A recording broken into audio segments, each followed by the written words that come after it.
고린도전서 10장 1절부터 13절 말씀 제가 봉독합니다. 형제들아, 나는 너희가 알지 못하기를 원하지 아니하노니 우리 조상들이 다 구름 아래 있고 바다 가운데로 지나며 모세에게 속하여 다 구름과 바다에서 세례를 받고 다 같은 신령한 음식을 먹으며 다 같은 신령한 음료를 마셨으니 이는 그들을 따르는 신령한 반석으로부터 마셨음에 그 반석은 곧 그리스도시라. 그러나 그들의 다수를 하나님이 기뻐하지 아니하셨으므로 그들이 광야에서 멸망을 받았느니라. 이러한 일은 우리의 본보기가 되어 우리로 하여금 그들이 악을 즐겨한 것 같이 즐겨하는 자가 되지 않게 하려 함이니 그들 가운데 어떤 사람들과 같이 너희는 우상 숭배하는 자가 되지 말라. 기록된 바 백성이 앉아서 먹고 마시며 일어나서 뛰논다 함과 같으니라. 그들 중에 어떤 사람들이 음행하다가 하루에 2만 3천 명이 죽었나니 우리는 그들과 같이 음행하지 말자. 그들 가운데 어떤 사람들이 주를 시험하다가 뱀에게 멸망하였나니 우리는 그들과 같이 시험하지 말자. 그들 가운데 어떤 사람들이 원망하다가 멸망시키는 자에게 멸망하였나니 너희는 그들과 같이 원망하지 말라. 그들에게 일어난 이런 일은 본보기가 되고 또한 말세를 만난 우리를 깨우치기 위하여 기록되었느니라. 그런즉 선줄로 생각하는 자는 넘어질까 조심하라. 사람이 감당할 시험 밖에는 너희가 당한 것이 없나니 오직 하나님은 미쁘사 너희가 감당하지 못할 시험 당함을 허락하지 아니하시고 시험 당할 즈음에 또한 피할 길을 내사 너희로 능히 감당하게 하시느니라. 아멘.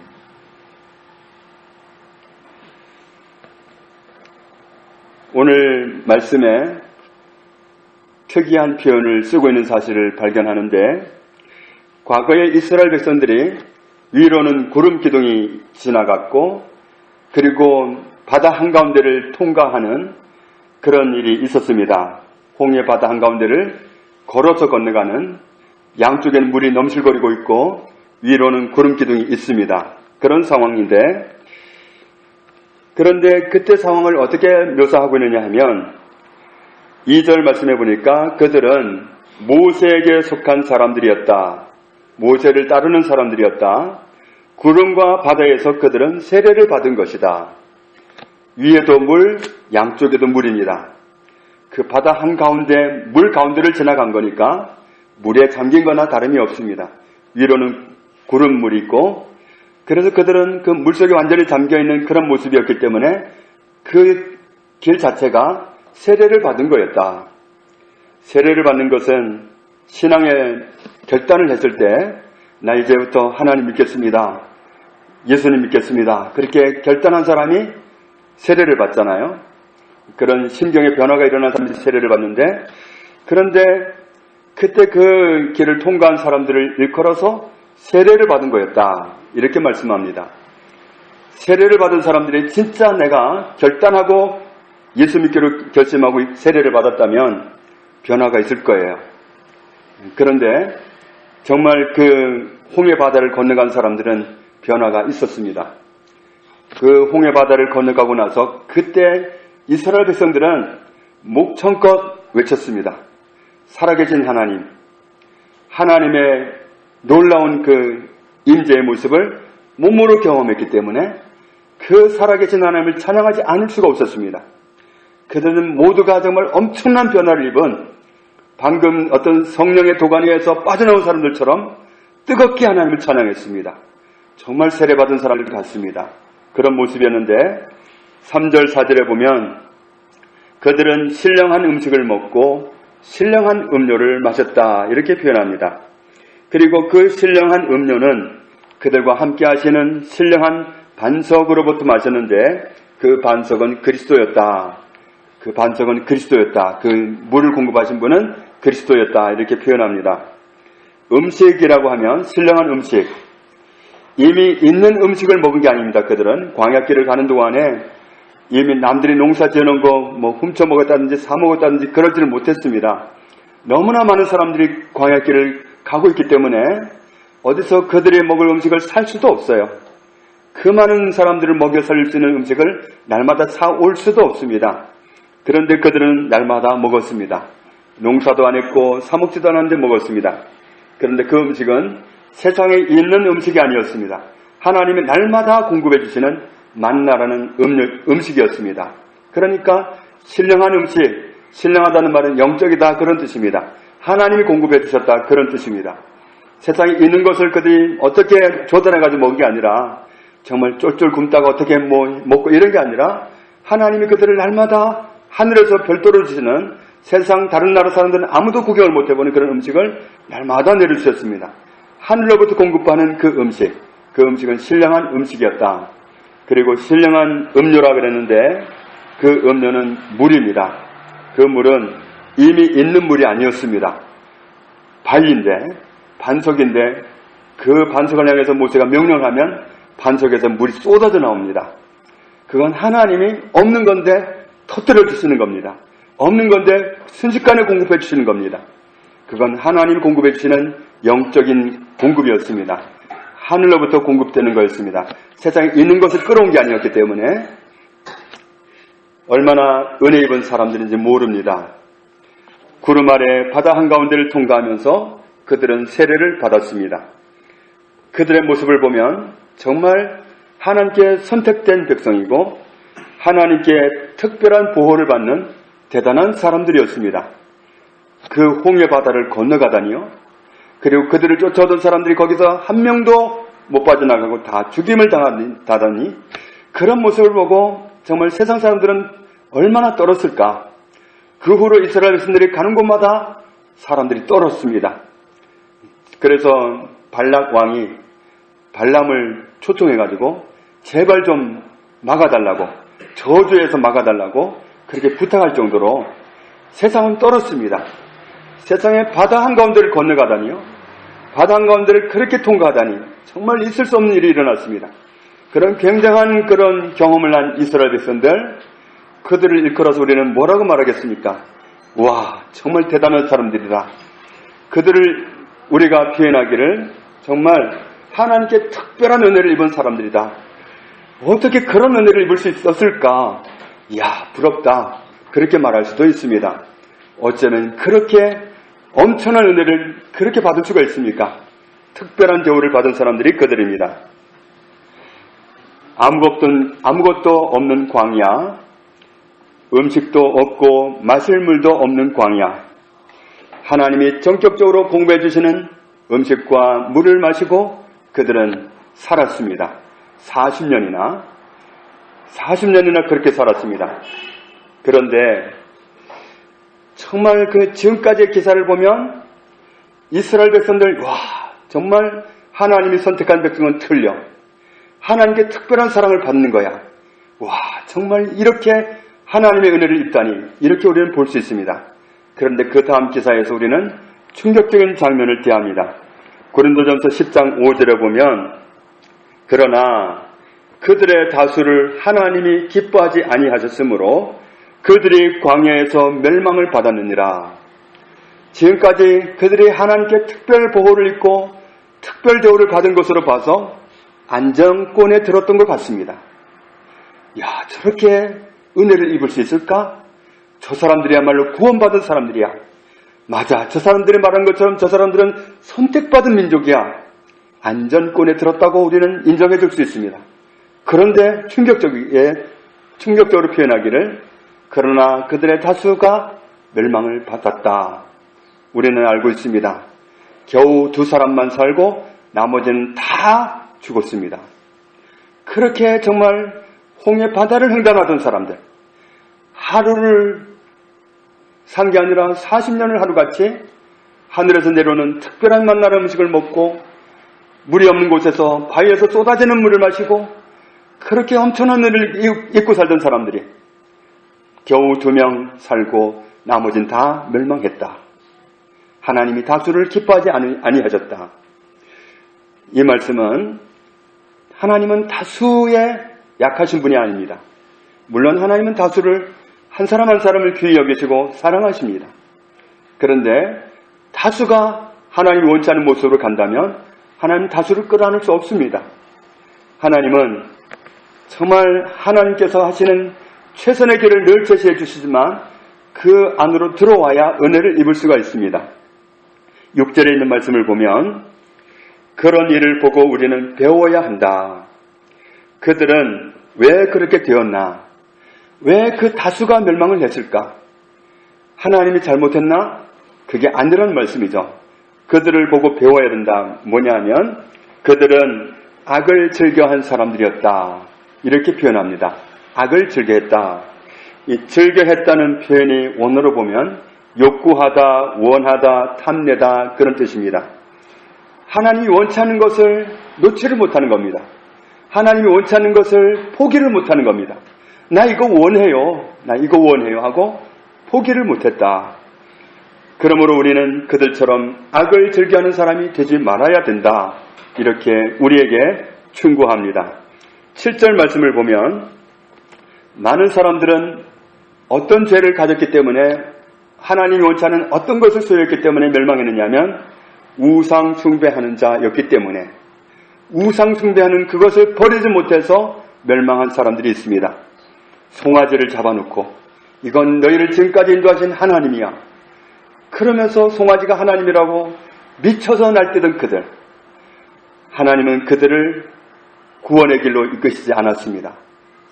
우상 숭배하는 자, 이 우상 숭배한다는 말이 원어로는 형상, 우상에다가 종, 노예 이런 말이 합해서 이루어졌습니다. 형상에 노예된 사람, 우상에 종된 사람, 이런 사람이 우상 숭배자입니다. 그런 사람들, 정말 자기들을 지금까지 살려주신 그 하나님, 홍해 바다에서도 살려주신 그 하나님, 그렇게 목청껏 하나님을 찬양하던 그들, 반석에서 물을 마시면서 그렇게 감격해하던 그들이 우상 숭배라는 그 죄를 버리지 못했기 때문에 멸망했다. 그건 멸망으로 가는 길이니까 그걸 배우지 말아라 하는 겁니다. 8절에는 음행하다가 죽은 사람이 수없이 많다. 음행이라는 죄, 원어로는 간음죄입니다. 간음하는 죄. 시대가 말세로 향해서 가면 갈수록 성 개념이 흐려집니다. 그래서 소돔과 고모라 성이 망할 때도 가장 바닥을 보인 게 뭐냐면 성 타락이었습니다. 성적 타락이 만연하게 되면 그때는 심판이 임합니다. 이 길로 가는 것은 멸망으로 가는 길입니다. 하나님이 동행하지 않는 길입니다. 그러나 많은 믿는다고 하는 사람들이 지금 이 길을 가고 있습니다. 합법화하고 있습니다. 이 길은 가도 괜찮다고 하고 있습니다. 안 가는 사람이 바보라고 하기도 합니다.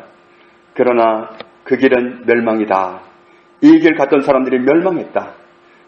이 악은 버리지 않으면 멸망입니다.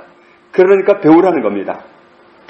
9절 말씀에 그들은 주를 시험하다가 멸망했다. 주를 시험했다 그랬는데 여기서 주가 원어로는 그리스도입니다. 그리스도를 시험하다가 그들이 멸망했다 그랬는데 출애굽기 17장 7절에 보면 그들이 여호와를 시험하여 이르기를 여호와께서 우리 중에 계신가 안 계신가 하였다 그랬습니다. 하나님이 우리한테 계신가 안 계신가? 하나님이 나와 함께 계신 거야 안 계신 거야? 이거는 하나님을 시험하는 겁니다. 함께 계신다고 하셨기 때문에 세상 끝날까지 함께 있는다고 말씀하셨기 때문에 함께 계시다고 인정해드리는 게 맞지 함께 계시는 거야 안 계시는 거야? 이거는 불신하는 겁니다. 하나님을 시험하는 겁니다. 시험하다가 멸망했다. 주를 시험하는 건 멸망으로 가는 길이니까 그거 배우지 말라 그렇게 말씀합니다. 그리고 10절 말씀에 우리가 좀 새겨야 할 말씀이 있습니다. 10절 말씀에 어떤 사람들은 뭐 하다가 멸망했다고 그랬죠? 원망하다가 이 말이 원어로는 헬라어로는 좀 어려워요. 공귀조 이런 말인데 이 뜻이 뭐냐 하면 불만하다, 불평하다, 속삭이다, 투덜거리다, 불만을 표현하다 이런 뜻입니다. 불만하다, 불평하다, 속삭이다, 투덜거리다, 불만을 표현하다. 그 길을 갔던 사람들이 멸망했습니다. 그러니까 원망하는 길, 불만하고 가는 길, 투덜거리고 가는 길, 불평하고 가는 길, 이것은 하나님의 사람이 가는 길이 아닙니다. 그것은 멸망으로 연결된 길입니다. 멸망으로 연결된 그런 길이기 때문에 가지 말아라. 신천지가 정말 지금까지 있었던 모든 이단들 중에 가장 포악한 집단입니다. 정말 악랄하기가 이를 데 없습니다. 교회에 들어올 때는 천사처럼 하고 들어와가지고 교회를 장악하기 위해서 산옮기기라고 하잖아요. 자기 수중에 넣기 위해서 들어가기 시작하면 악마로 돌변합니다. 그런데 그냥 자기네끼리 와가지고 으쌰으쌰 하지 않습니다. 자기와 함께 해줄 멤버를 찾습니다. 그 우선순위가 어떤 사람이냐면 불만 가진 사람, 불평 세력을 찾습니다. 다 살펴봐가지고 불만 있다. 그런 그 사람이 탁히십니다. 그런 사람을 모집합니다. 그래서 그 사람들을 은밀하게 교육을 시켜가지고 신천지화합니다. 그런 다음에 일으키는 겁니다. 멸망으로 가는 길은 불평, 원망, 투덜거리는 거, 불만하는 거, 이거 멸망으로 가는 길입니다. 그래서 이런 길은 우리가 가지 말아야 할 길이다. 원망하지 말아라. 11절 말씀에 우리는 과거에 이스라엘 사람들이 겪었던 이런 일이 본보기가 되어야 한다고 말씀합니다. 마지막 시대를 살아가는 우리에게 훈계가 되고 경고가 되고 교훈이 되기를 하나님은 원하십니다. 12절 말씀에 선줄로 생각하는 사람은 뭐 할까 조심하라? 넘어질까 조심하라. 무슨 얘기냐면 우리는 앞부분에서 봤습니다. 하나님에게 그렇게 은혜를 입었던 사람들, 어떻게 보면 구원, 하나님의 구원하면 안전권에 들었던 사람들 같은 그들이 2명 말고 다 멸망했다. 그러니까 그때 그 은혜를 입은 모습을 봤을 땐 이방인들이 얼마나 부러워했겠어요. 들어와 떨었으니까 얼마나 부러워했겠어요. 그러나 그 안전권에 섰던 사람들 같은 그들이 다 멸망했단 말이에요. 2사람 빼고. 그러니까 선줄로 생각하는 사람은 넘어질까 조심하라. 섰다고, 나는 구원받았다고, 나는 안전권에 있다고 자부하는 건 교만입니다. 그래서 불만하고 원망하고 비평하고 하는 일은 내가 섰다고 생각하는 모습입니다. 남을 비판할 수 있으려면 나는 선 사람이어야 됩니다. 내가 섰다고 생각하는 모습일 수 있습니다. 다른 사람을 말하는 거, 아무개는 말이야. 뭐 그래, 사람이. 이거는 내가 판단하는 것인데 내가 섰다고 나를 축켜 세우는 겁니다. 선줄로 생각하는 사람은 넘어질까 조심하라. 그렇게 안정권에 들었던 것 같은 그들이 겨우 2사람 빼고 다 멸망했다. 그렇기 때문에 선줄로 생각하는 사람은 넘어질까 조심하라, 이 말씀입니다. 이스라엘 사람들을 보고서 배우라는 겁니다. 그렇게 많은 사람들이 안정권에 들었던 것 같지만 그렇지 않았다. 나도 얼마든지 그럴 수 있기 때문에 이 말씀을 가지고 경계를 삼아라. 내가 정말 겸손하게 하나님 앞에 서야 되겠구나. 내가 판단하는 입장이 아니라 정말 판단받는 입장으로 서야 되겠구나. 하나님 앞에. 이런 모습으로 우리가 서지 않으면 곤란하다. 그런 엄청난 기적을 누리고 축복을 누렸던 사람들이 멸망하리라고 누가 생각이나 했겠어요? 그들은 선민이라고 스스로도 자부했던 사람들입니다. 그들이 왜 멸망했습니까? 하나님이 기뻐하지 않는 것을 가지고 있었기 때문에 그렇습니다. 하나님이 기뻐하지 않는 것들, 그런 것들은 버려야 된다. 하나님도 섬긴다고 하고 붙잡고 하나님이 싫어하는 것도 붙잡고 2개를 붙잡고 있으면 둘 다 잡은 게 아니라 다 놓은 거나 마찬가지입니다. 하나님은 이런 것을 잡았다고 하시지 않습니다. 하나님이 싫어하는 그런 모습들은 버려야 된다. 버려야 할 것들을 말씀하고 있죠. 우상숭배라든지 음행한다든지 원망한다든지 시험한다든지 이런 모습들은 버려야 된다. 하나님이 원치 않는 그런 죄들은 버려야 된다. 같이 가지고 있는 건 멸망으로 가는 길입니다. 하나님이 주시는 소원이라면 끝까지 붙잡고 가야 되지만 세상의 영이 멸망으로 끌고 가기 위해서 낚싯밥으로 던진 거라면 버려야 됩니다. 이게 나를 어디로 끌고 가는지를 우리는 말씀을 통해서 새겨야 됩니다. 이런 거 가지고 있으면 멸망으로 갈 수 있구나, 위험하구나, 버리자, 과감하게 결단을 하고 끊어야 될 줄로 믿습니다. 마태복음 23장 37절에 예수님은 말씀하십니다. 예루살렘아, 예루살렘아, 선지자들을 죽이고 내게 파송된 자들을 돌로 치는 자여, 암탉이 그 새끼를 날개 아래에 모음같이 내가 네 자녀를 모으려 한 일이 몇 번이더냐. 그러나 너희가 원하지 아니하였도다. 하나님은 암탉을 품듯이 늘 품으려고 하셨습니다. 그러나 들어오려거든 하나님이 싫어하는 걸 버리고 들어와야 됩니다. 원하지 않는 그런 것들은 우리가 날마다 버려가야 됩니다. 나에게 있는 버려야 할 것들, 오늘 말씀 목록에 나와 있다면 우리는 버려야 됩니다. 특별히 원망, 불평, 이런 모습들은 정말 우리가 크게 대수롭지 않게 여기면서도 붙잡고 있기 쉬운 그런 것들입니다.